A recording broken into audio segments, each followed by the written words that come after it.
Ladies and gentlemen, it's another time that we are here and want to talk about Raila Odinga's trip to the UK.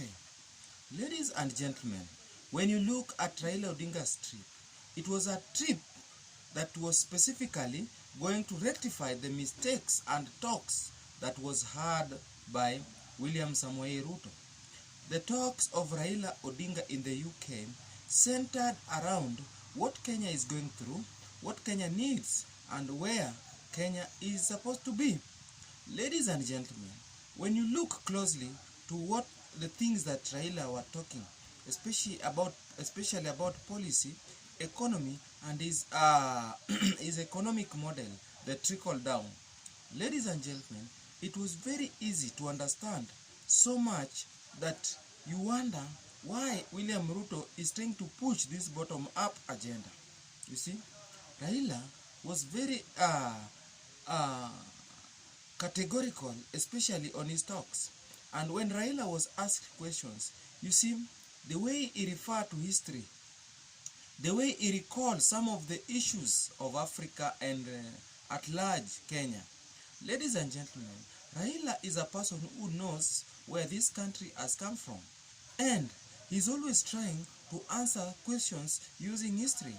Because it has come to our attention that when you don't know your history, you don't know where you are headed to. So ladies and gentlemen, Raila has created a different image than that which William Ruto created some few weeks ago. Ladies and gentlemen, we are in a country of capitalists.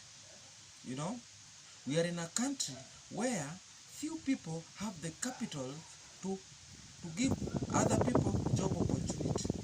We are not in a country of millionaires. We have got very few millionaires and of course billionaires. So you need people like Mwangi wa Equity to give capital to people who want to start small businesses.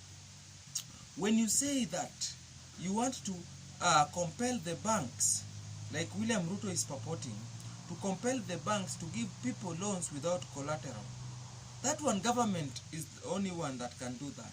But when you want to compel the banks to give loans without collateral, that one only means that these banks will fall down. And after falling down, the government will take over.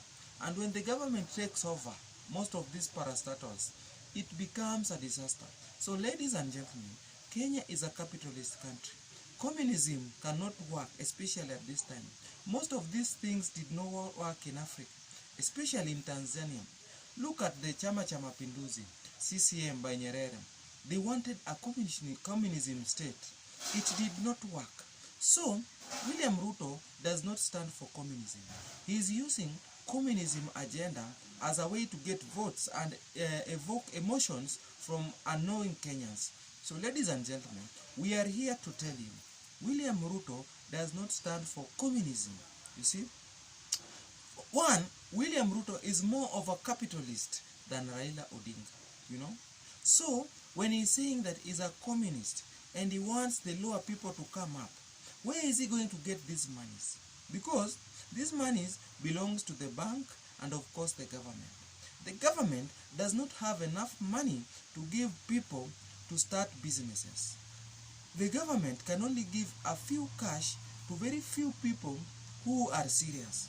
And this money is not even in grant. It is in terms of loans, you see. So ladies and gentlemen, the help loan, look at the help loan. The help loan is no longer a going concern. You see? Why?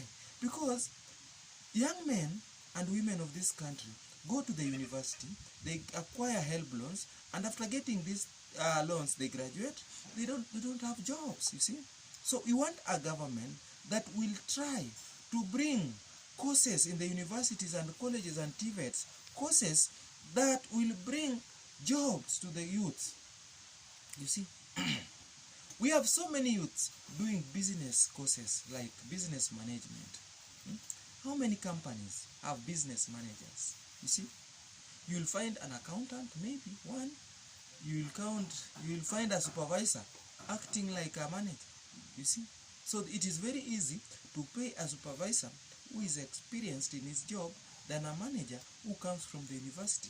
So, what I would really discourage so much is that these business courses that are burdening the youth of this country after taking the HELB loan is not doing them justice.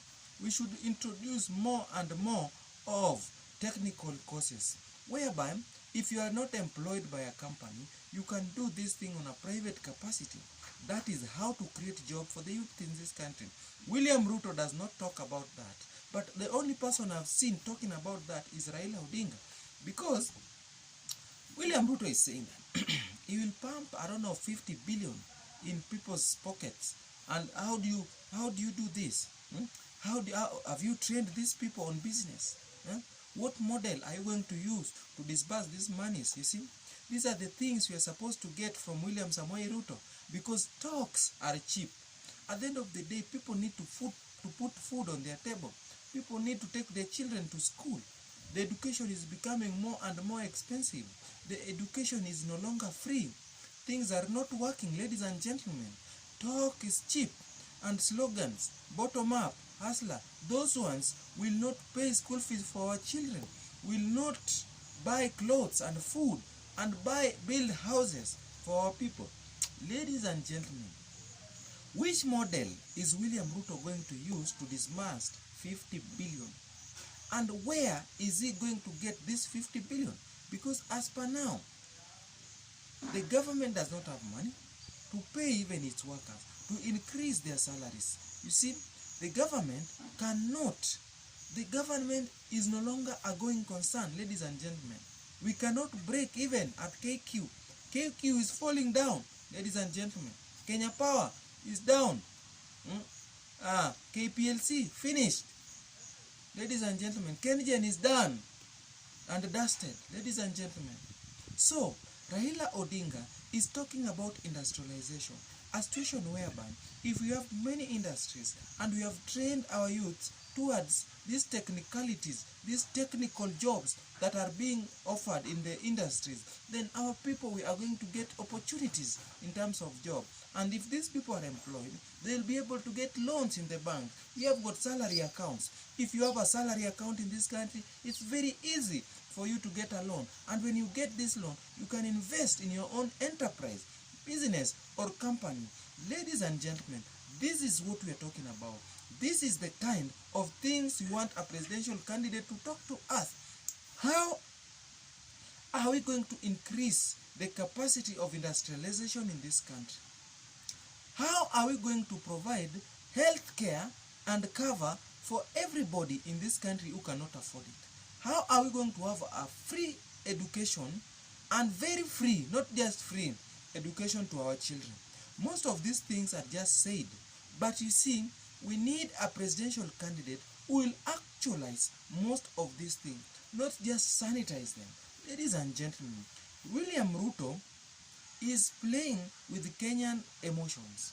You see, Kenyans have suffered so much that anybody comes with a line, they fall with him. But in the real sense, William Ruto cannot solve the problem of this country, because most of the problems that we have in this country as a result of his as a result of the government that he sits in. If he has refused, William Ruto has refused to resign. How do you trust a person who cannot even resign in a government that he does not like? Which president, which deputy president sits in a government, gets allowances, gets the salary, sleeps in the government house, and does not want to resign since it is like the same government? Ladies and gentlemen, if you have not subscribed to this channel, subscribe, like, and share, so that every time YouTube produces a video like this, YouTube will automatically notify you. Thank you.